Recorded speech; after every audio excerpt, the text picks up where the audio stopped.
Good morning, everybody, and welcome back to Skaven Plays. In this video, I'm going to kind of go over a tier list of the different things I think are good than GHB. Some things got better, some things got worse. Go over a few different of the cores that we have, and just give you an idea of what I think we're looking for in this new one. I'm not going to give you guys any exact lists because I don't believe there is a one list for Nurgle. I don't believe there ever has been a one list for Nurgle. We have a lot of flexibility. We rely on a few different cores, and then we have room to build tech around it, which is part of why I love this army so much. So you'll notice in this tier list, this guy's not even in brackets. That's because he is not in a tier list. He's not available to me. This is the new Gairan Rodigus. This guy is king of shit mountain. He should be in every list. A -1 to save aura to an army that has low rend but high volume attacks is just wonderful. If you don't have a Rodigus, kit bash one, get one. He's really fun to kit bash, by the way. I have a wonderful one. He's just too good. He's got a monstrous rampage now that's actually usable. His aura's good. You can expand it. +1 to cast, and only 430 points. All of your Nurgle lists from now on are only 1,670 points. He's in every list. Unless you're against Nighthaunt, and even then, you have him with a Bile Piper, and he ignores wards, and he one-shots a Black Coach. Like, come on, he's amazing. He's wonderful. The next unit that I think isn't going to be an auto-include in many lists, I've put him in every single one of my lists almost, is the Harbinger. Our new player lore is amazing. +2 move, okay, pretty good. Honestly, I haven't used that one much. I kind of just charge up points or use it to get Seize the Center turn 1 with the new Battle Tactic Attuned to Gairan card. I use it mainly for the nuke and the defensive spell. The defensive spell on a normal one makes you ignore +1 charge damage. On the ramped up, you ignore all effects. You ignore anti-monster, you ignore anti-infantry, you ignore crit 2 hits, you ignore crit auto wound.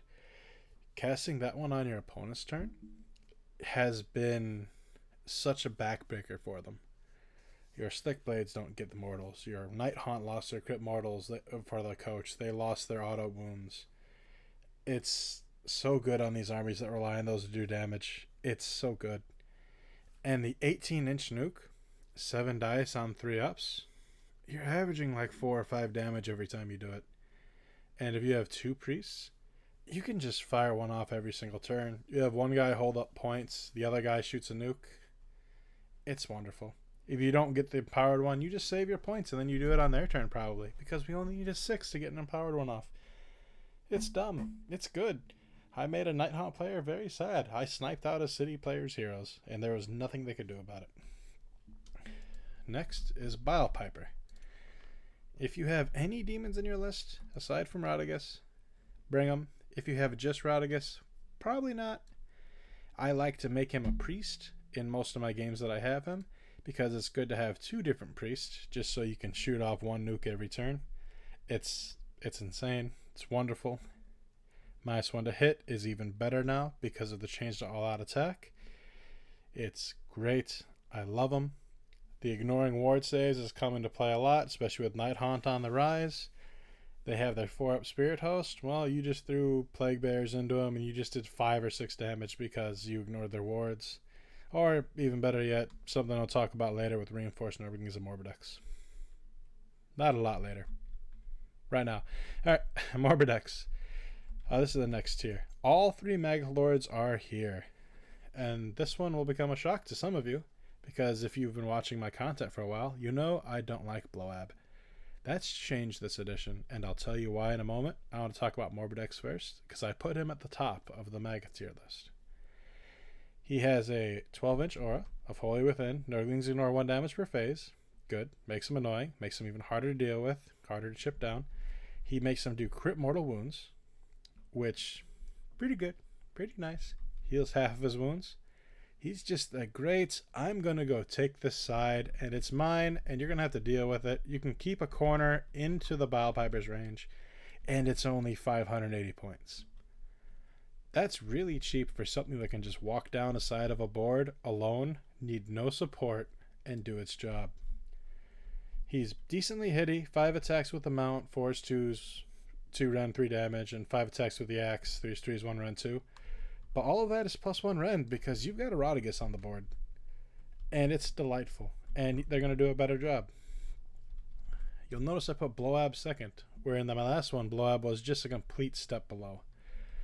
The only reason Blowab went up is because that -1 to hit aura has become more valuable, and we are having less spots to put a second caster into our lists.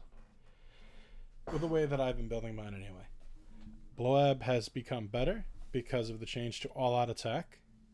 Armies are less incentivized to do that against us because we'll hit them back with 2 extra pips of rend because we have Rotigus.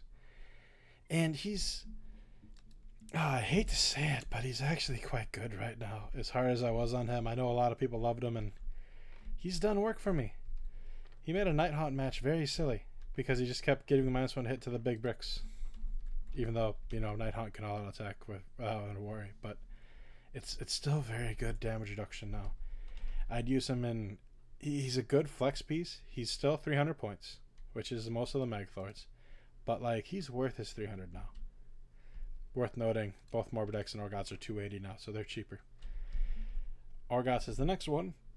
I still think he's a great piece. +1 to wound. He works into a couple different cores, which I'll go over later on. He's a good piece. He's quick. He's heavily armored. I had a 3-up, 14 wounds with a 5-up. He's still very nice. I like him. If you like him, put him in a lot of lists. If you're spamming kings, I really recommend him in there just to have a quicker hammer option. A little bit less for the demon core list, but good for mortals. All the mortal sides, the fly list, Puscoil list, and the and the kings, because he gives +1 to wound to both flies and kings, and he's tanky. It's fun. Unreinforced plague bears. This and drones. I'm going to talk about these both at the same time. This new GHB, with the battle tactics they are, and the way that the battle plans are, it's going to favor a lot of MSU units. It's going to favor a lot of quick skirmish units. That's why I have these in the highest tier of all the units so far, or for infantry. These are cheap. This is 140 points for 20 wounds. That's a cheap throwaway you can use to roadblock somebody. That's something that can go sit on an objective. They have to send something more than a screen to go deal with it. This is 15 wounds, 180 points. But they're quick. They retreat and charge, which is ideal for the bait and trap tactic. He can't fill the retreat and the charge, but he's something that can retreat and then go fight something else. They're good quick. They're good for tactics. If you're playing the scouting force, you probably want 3 units of drones. And they're just very efficient for their points. They're good.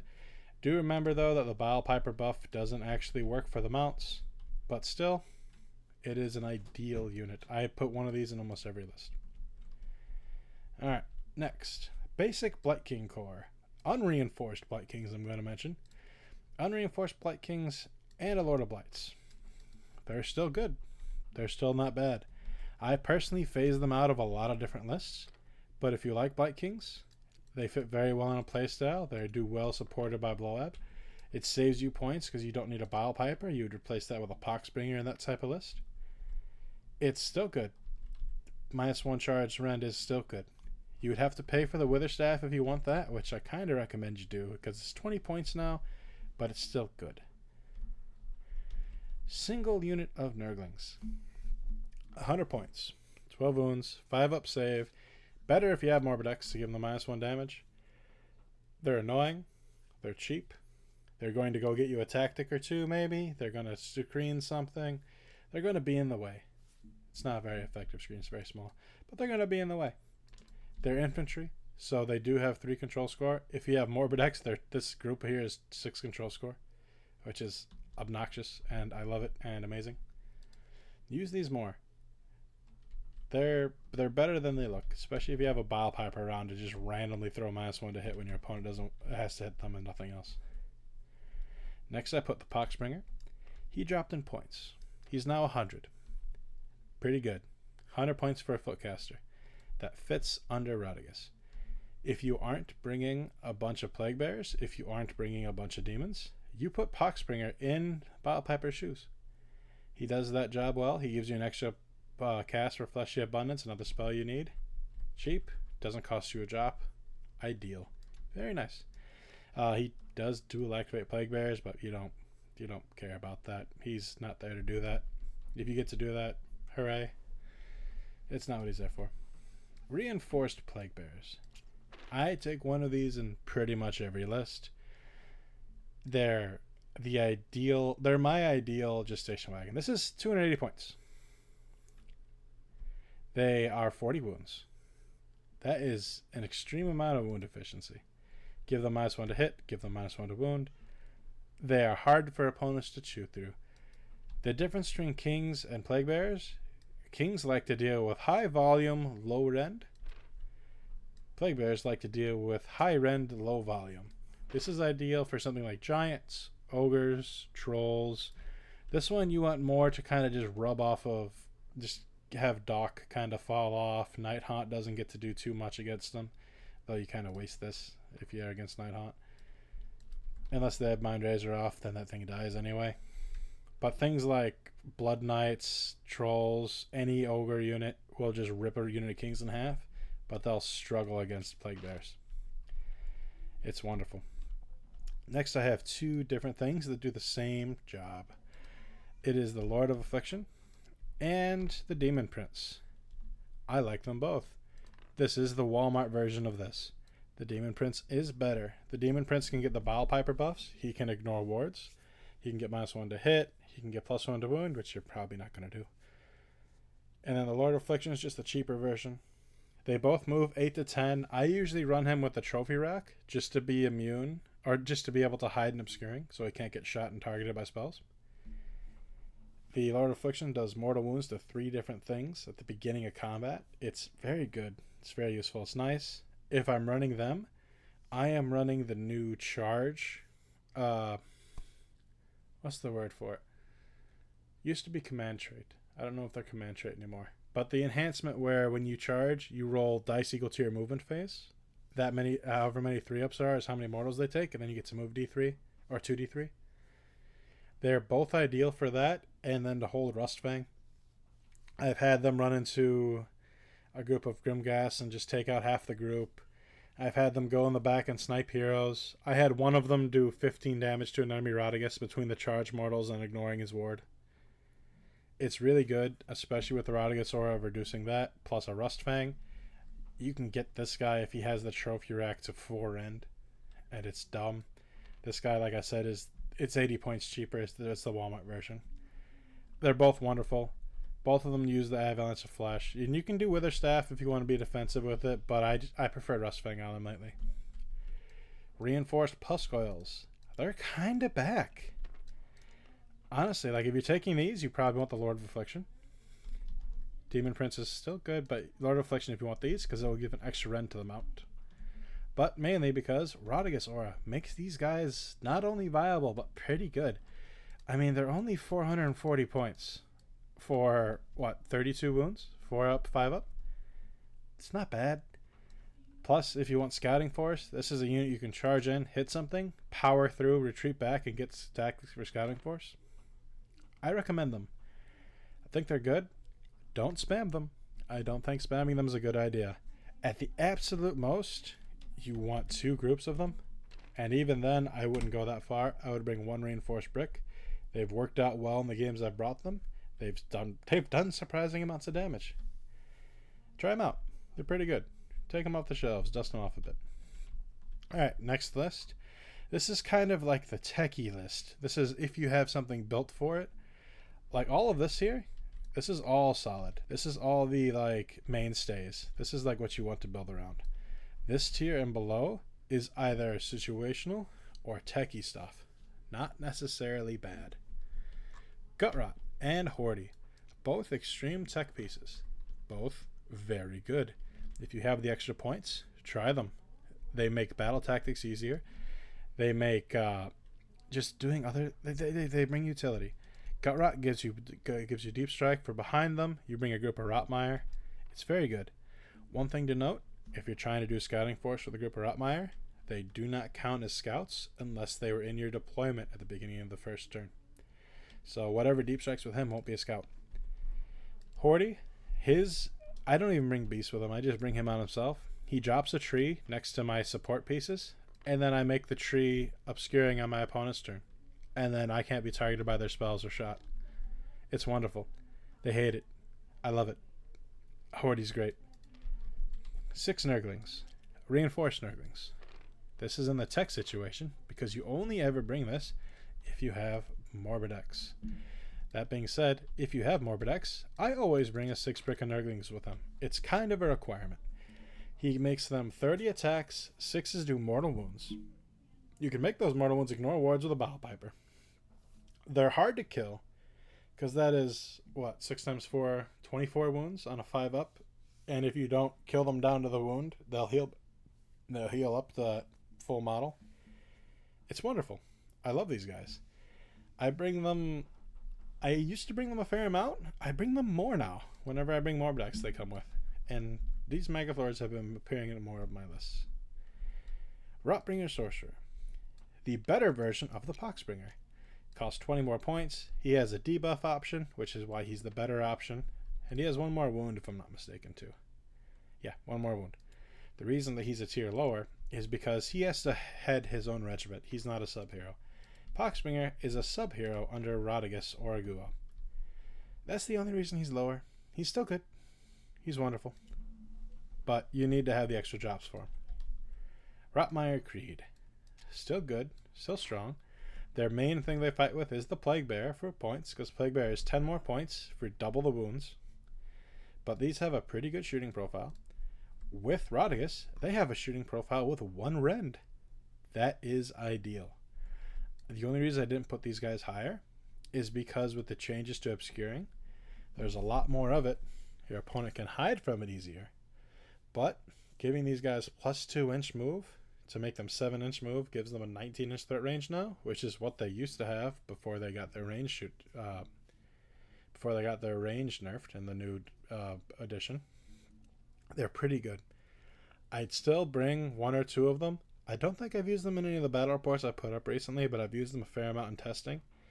And they've done well. Not as good as they used to. You might bring 1 or 2 groups. Bring 1 with Gut Rot, 1 in the main field. I wouldn't spam them, which makes me sad because I own 120 of these guys. But I think they still have a place. They're good. Higher than our next one, which is Reinforced Blight Kings. A lot of you guys are going to be mad about this. But here's the thing. This is 380 points. This is 280 points. This is 40 wounds. This is 30 wounds. Yes, these have more attack. They do more damage. You can get them extra rend. You can get them charge defense. Not charge defense, but anti-charge rend. They're still good. But I prefer them to be in singles. They're more efficient that way. You get to take advantage of your passive more that way. You get to have an extra champion, which icing on the cake, who cares? But it's just more efficient. With the way maps and battle tactics are now, having MSU, I believe, is more valuable than reinforced. If I'm going to bring 20 kings, there might be 1 group reinforced, but at least 2 of them are going to be singles. I just get more value out of that way. That doesn't mean having them reinforced is bad. It's just I believe there's more efficient ways to do it. And they're not as highly valued anymore. Unless you bring 30 of them. Then reinforce 2 groups and have 2 5s. But if you're bringing 30 Blight Kings, that's a list tailored for 30 Blight Kings. Next, Reinforced Drones. You'll see me use these in thumbnails. You'll see me use them in some things. This is 360 points. This is 30 wounds. Mobile, 5-ups, retreat and charge. Really silly coherency with these 2 inches. I love it. In fact, do I still have that picture up? Yeah, this is a snip from one of the videos I put out earlier today. This is contesting 3 different training pieces and 2 objectives for Scouting Force. I love it. It's silly. I don't know if I would do it for a tournament. If I did, I definitely had a Guo in that list, which is unfortunate because that means I have a Guo in my list, which we'll talk about later. But yeah, I wouldn't reinforce them too much. It's kind of a meme. It's fun. Do it at locals. Have a good day. Make it a one-dayer. Scrivener. Unless you have 2 bricks of 20, don't put him in your list. He is the cheapest hero at 90. So giving him the priest one isn't bad. Gives him more utility. But if you have him in the list, you have a Bile Piper already. And if you have him in the list, he's either heading a regiment or you're running both Rodriguez and a Guo. Which, I've tried a few lists like that. The Guo with extra rend isn't bad, but he's just pricey now, which I'll be going over in a moment. So I think he's fallen out of a lot of lists, the few that he was in anyway. I don't think he has that much of a place anymore, which is sad to say because I love the idea of him. I just wish his ability wasn't a 2-up. And I don't know. Maybe if Rodriguez or a Guo could take 2 sub-commanders, you could fit him in. But that being said, being 5 drops now isn't the worst thing. A lot of my lists that I have set aside for doing competitive tournaments are 5 drops just because of the reroll. But none of those bring 40 Plague Bearers. There's probably a list for him. I haven't made it yet. But it might be there. If you like him, try him out. But so far, I don't value him that highly. I don't know, he's interesting. Down here is regular Rodriguez. This is the one that has the normal one, +1 cast. It's still good. He's still nice. But one reason he's down here is because this Rodriguez is King of Ship Mountain. You will never want to take this Rodriguez over this Rodriguez. This has 10 control. The old one has 5 control. This one has a good rampage. This one's rampage sucks. This one has an aura that radiates good things. This one has a pretty situational but admittedly quite good nuke board wide with healing. But it's situational. You got to set up for it. And if you're set up for it to be good, you're probably already winning. Or it's your opponent's turn and you just spread. It's not bad. Still good. But it's directly competitive with King of Ship Mountain over here, who's the same points.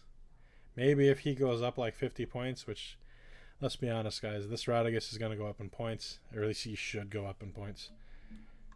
So we'll see what happens there. Lord of Plagues. Only good if you are running a 10 brick. Even then, I'd still prefer Lord of Blights. I'm probably not bringing both. That second slot will probably go to a Rotbringer Sorcerer. I don't recommend him. I don't think it's great. The only time I can see him running is if you're using both Glottkin and Orgots in a list and you have 2 sub-hero slots. Then maybe. But still, I don't like the Lord of Plagues. Beasts, if he drops 10 points, he will go from down here to probably up here. He's just a little too expensive for what he does. I still think he's fine. I think he's pretty decent. His rules are nice, but he's just a little too expensive. Unreinforced Puskgoyles. Why? You don't bring unreinforced Puskgoyles. You either bring a single one with a Lord of Affliction, or you reinforce them. A single one lacks the punch. It's still 220 points. I'd rather have a 5 brick of Blight Kings and have the extra 30 points. Or if I just wanted a fast unit, I'd take a unit of drones. They do the same job. They can retreat and charge. They have an extra model. You can do funny things with the coherency. These also have fun coherency, by the way. If you're going to bring Puskgoyles, either reinforce them or bring the single with the Lord of Affliction. And the Guo. He's at the bottom of the tier list because he's 480 points. And he doesn't really want either of the new enhancements. And 2 of the 3 new enhancements are amazing. You can still put the old one, Grandfather's Blessing, on him, or whichever it was called. It used to be Endless Gift. I think they changed it to Grandfather's Blessing. And he'll still perform well, but he's 480 points. And you need to have Rodriguez in most of your lists. There is a spot for him in a few different lists, but he doesn't want to hold the enhancements anymore. You can make him a priest, and then he can chant twice, which is fun. Nice, it's good. But if you do that, you give up his casting. Because he can either cast twice or chant twice. Or do one of each. But, I don't know. He's not as good now as he was. He's still not bad. He's just a little too expensive. He needs to be like 450. If he was like 450, he'd probably be here. He'd still be good. He'd be usable, but at 480, he's just a little too much for my taste. I want to do the end of spells real quick. These are still the 3 I think best. If you have extra, this one's fine. If you have just 1 caster, bring the Crown Spine. You're only casting 1 on the spell. It's fine. If you don't have points, this one's still the best. This stops them from all out defensing against you. Stops them from powering through away from you so you can disease them. This is still the one I bring to every tournament match I go to. Unless it's a fun one day or at a casual, then I bring Crown Spine, because he's silly and fun. This one has play in a few different lists. Usually they have a couple Maggoth Lords, or they have the Glottkin and the Rodigus. Not bad. You'll notice, though, that there is my favorite model missing from this tier list. And that model is the Glottkin. And that is honestly because I don't know where to put him. I have no idea. I need to test more with him. I don't think he's bad. But he's not the king that he was. He's 510 points, which is fine. One of my main competitive lists was a Glottkin Rodigus list. And I've won many games with it. I've taken 2 4-1s at a GT with it. I've taken 3 1s at team tournaments with it. But the thing is, that list is harder now because we need more MSU for tactics and to spread out. It's interesting. It's a little harder. I don't know where he fits yet. If I had to place him right now, it would probably be around here. Like, he is a build around. If you're making a list for him, he is the centerpiece of the list and you're supporting him.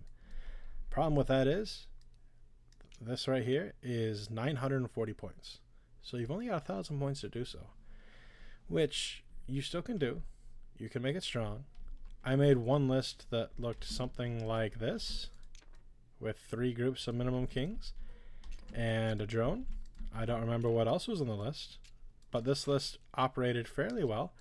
Problem is that Blight Kings kind of got ran over, and then I was just out of stuff. So I don't know. It's interesting. The new battle plans are interesting. I've got to play with it more before I have a definitive judgment on the Glottkin. He's still not bad, but he's not what he was. So let's go over to a few different of the cores. These are just kind of basic cores. I put one for the Maggoth Lords too. I didn't put Blob because Blob doesn't need a core. Blob flexes into a list. If you have the extra room, you need 1 more foot caster, and you have the extra points, you can put in Bloab, and he'll fill that spot. He'll have a shooting attack. He's better than he was. He flexes into more lists. He's not just in King Spam anymore. He doesn't need a core. Orgots has 2 cores that I like to use him with. Either at least 2 groups of unreinforced Blight Kings, maybe a 10 brick, maybe more Blight Kings. This is just the start of your list. You use a Lord of Blights and Orgots. That's because this sets up. You have +1 to wound. They have the anti-rend charge, or you charge into the side. It's quite good. Used for anti-charges. Only 800 points. Expensive as far as some of the cores go, but strong. Good. Pretty good. If you want to do a bunch of kings, look into Orgots. He's not bad. Test him out, see if you like him. Puscoils. He just makes them hit harder because his +1 to wound affects their companion weapons. It says attacks received. It's pretty good. I like it. It's cheaper, but it does do a bit less than this. This is an offensive core. This is, I'm looking to go take a side of the map and it's mine. You can run with just this down. You can add a Lord of Afflictions, and that brings it up to 900 points. And that's a kill squad. That's half your map there. It's not bad. This is my favorite of the Maggoth Lord cores, though. And that's because this is 580 points. You're bringing a Rodigus already, so you've already got this in your list probably. This is efficient. This does what this does, just slightly less killy. More of a, I'm going to stop up the side of the battlefield and make you not get through it very easily. If they don't fit one-shot Morbidex, he heals half his health. He can't be whittled down. It's wonderful. This has been one of my favorite build-arounds so far. Basic fly core, Lord of Afflictions, 2 groups of Puscoils. If you're doing a fly list, you start here. You might add a unit of drones. You might add another brick of this. You might add 2 drones. Or just another single idiot to go help you with tactics and grabbing points. This is the core of a fly list. Something like this. Do I think it's good? Yeah, it's pretty good. Gotten the value out of drones every single game I brought them in because they're so cheap. This strike force has failed on a few different things to kill stuff. One of them is on a video on the channel where I got rolled by Mechrat and Keegan. But they've performed well for me, especially with the Rodigasaura. You just need to be conservative with them. I don't throw them in and just let them get hit. I keep them to the side and use them for when I need them to hit something. They're not the first ones going in. Next one is the Demon Core. One of my favorite cores. This is how I've started almost every single list that I've played so far. Just because 20 Plague Bears, Rodigus is going to be in every list. He's good. Battle Piper, something to help out with tactics, something to tie stuff down, good for the retreat and charge for a Tunic Iran. The reason I love this core is it's 890 points for 82 wounds on a 5-up ward. That's a lot for somebody to chew through. Granted, it's almost half your army, but that's a lot for somebody to chew through. It's wonderful. And if you need more MSU, you just split these up and you have 2 groups of 10. It's great. I don't know how many times I've had like a Light of Altharion crash in and they forgot that my Battle Piper makes me ignore wards and I just one-shot him. Same with Sigvald. Although a lot more dangerous with Sigvald because he ignores our wards and he hurts. But still. This has been my go-to. This is the Demon Prince core that I use. I use the Harbinger because his nuke will help clear up the Demon Prince if he's stuck in combat. He gives the Demon Prince +2 move, which does give you 2 more dice for the charge mortals. So it's pretty good. You want these because you want a screen, you want somewhere for them to sit, something to get stuck on. Charge the Demon Prince in, do your damage. If you didn't wipe out the unit, you power through and you retreat back here. You don't want them to be tied up. You want them to be able to charge every turn. 790 points. It is 3 separate drops, but being high drops in Nurgle isn't bad anymore. Most of my lists are 3 to 5 drops now. It's great. Love it. Basic Blight King core. 3 groups of Blight Kings, 1 Lord of Blights. If you want to, really, you can reinforce them. I don't. 710 points. Good, efficient, a bucket of dice. You will suffer from high rend. Anything with anti-infantry and a Pippa-based rend will kind of make you sad with the new all-out defense changes. It's a bit rougher for these guys, but it's still a viable core. If you want to... This is the most I do in list. I'll spoil it for you. I usually never bring more than 15 Blight Kings because I think that's all you need. If you have more and you want to play more, it works. It still functions. But this is the most I'll ever bring to a tournament. The most I'll ever bring to anything, really. And most of the time, it's 2 groups of 5s, if I bring them. It's interesting.